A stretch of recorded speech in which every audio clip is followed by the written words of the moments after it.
നമസ്കാരം. മലയാളി വാർത്തയിലേക്ക് സ്വാഗതം. ഭരണപ്രതിപക്ഷ പാർട്ടികൾ അരയും തലയും മുറുക്കി കളത്തിലിറങ്ങിയിരിക്കുകയാണ്. ഈ സാഹചര്യത്തിലാണ് 100 ദിവസം ഊർജ്ജത്തോടെ പ്രവർത്തിക്കണമെന്ന ആഹ്വാനം പ്രധാനമന്ത്രി നരേന്ദ്രമോദി BJP നേതാക്കളോട് നടത്തിയിരിക്കുന്നത്. ന്യൂഡൽഹിയിൽ വെച്ച് BJPയുടെ ദേശീയ കൺവെൻഷൻ നടത്തുന്നതിനിടയിലാണ് ഇങ്ങനൊരു ആഹ്വാനം നടത്തിയത്. കേന്ദ്ര സർക്കാരിൻ്റെ ഓരോ പദ്ധതികളുടെയും ഗുണഫലങ്ങൾ ഗുണഭോക്താക്കളിലേക്ക് എത്തിക്കണം. പുതിയ ഓരോ വോട്ടർമാരിലേക്കും ഇക്കാര്യം മനസ്സിലാക്കിച്ചു നൽകണം. എല്ലാവരുടെയും വിശ്വാസം അതിലൂടെ നേടിയെടുക്കണം. ഇന്ത്യയ്ക്ക് 400 സീറ്റ് നേടണമെങ്കിൽ BJP തന്നെ 370ഓളം സീറ്റുകൾ നേടിയെടുക്കണം. ഒരു കൂട്ടായ പ്രവർത്തനമുണ്ടായാൽ BJPക്ക് കൂടുതൽ സീറ്റ് കിട്ടുമെന്ന കാര്യത്തിൽ ഒരു സംശയവും വേണ്ട എന്നാണ് പ്രധാനമന്ത്രി പറഞ്ഞിരിക്കുന്നത്. ഈ പ്രഖ്യാപനം പുറത്തു വന്നതിന് പിറകെ പ്രതിപക്ഷ പാർട്ടി നേതാക്കൾ കൂട്ടത്തോടെ BJPയിലേക്ക് ചേക്കേറുന്നോ എന്ന ചോദ്യമാണ് ഉരുത്തിരിഞ്ഞു വന്നിരിക്കുന്നത്. എന്നാൽ അതിനെ ശരിവെക്കുന്ന നിരവധി തെളിവുകളും നിലവിലുണ്ട്. അതിനുള്ള സൂചന നൽകിയിരിക്കുന്നതാകട്ടെ ദേശീയ നേതൃത്വം തന്നെയാണ്. ചില വിഷയങ്ങൾ തന്നെയാണ് ഈ ഘട്ടത്തിൽ നമുക്ക് പരിശോധിക്കേണ്ടതുള്ളത്.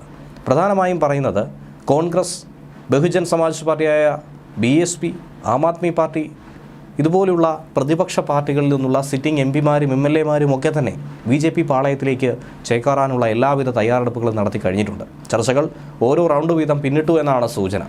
ഇനി വരാനിരിക്കുന്ന അടുത്ത ആഴ്ചയിൽ ഫെബ്രുവരി 20 മുതൽ 29 വരെ ഓരോരോ നേതാക്കളെയായി അടർത്തിയെടുത്ത് BJPയിലേക്ക് എത്തിക്കുമെന്നാണ് നിലവിൽ മനസ്സിലാക്കാനായി സാധിക്കുന്നത്.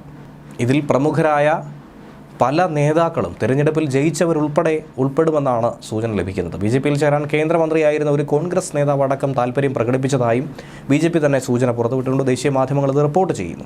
എടുത്തു പറയേണ്ട ഒരു വിഷയമെന്ന് പറയുന്നത് കോൺഗ്രസ് നേതാവ് കമൽനാഥും മകൻ നകുലും BJPയിലേക്ക് ചേരുമെന്നുള്ള ഒരു വിഷയം തന്നെയാണ്. അതിനെക്കുറിച്ചുള്ള എല്ലാവിധ കാര്യങ്ങളും തയ്യാറായി കഴിഞ്ഞിരിക്കുന്നു. വളരെ വേഗത്തിൽ പ്രഖ്യാപനവും ഉണ്ടാകും.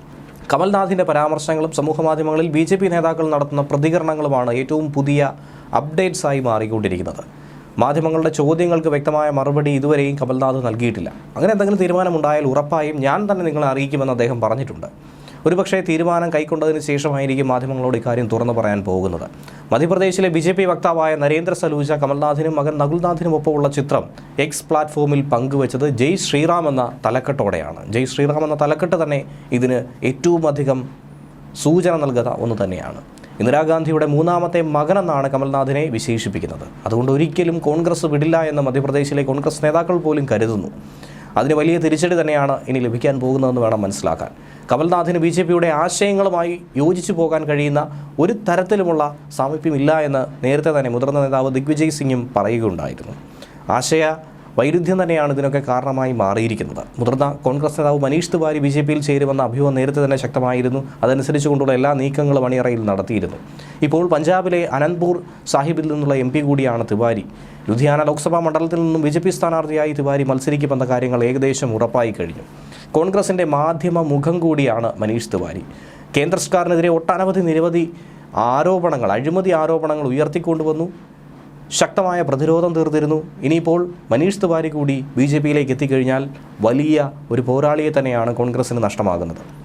2019 തിരഞ്ഞെടുപ്പിന് ശേഷം ലോക്സഭാ കക്ഷി നേതാവായ അധീർ രഞ്ജൻ ചൗധരിക്കൊപ്പം കോൺഗ്രസ് പരിഗണിച്ച ഒരു പേര് മനീഷ് തിവാരിയായിരുന്നു. BJP നേതൃത്വവുമായി മനീഷ് തിവാരി നേരത്തെ തന്നെ ചർച്ചകൾ നടത്തിയെന്നാണ് മാധ്യമങ്ങൾ റിപ്പോർട്ട് ചെയ്തിരിക്കുന്നത്.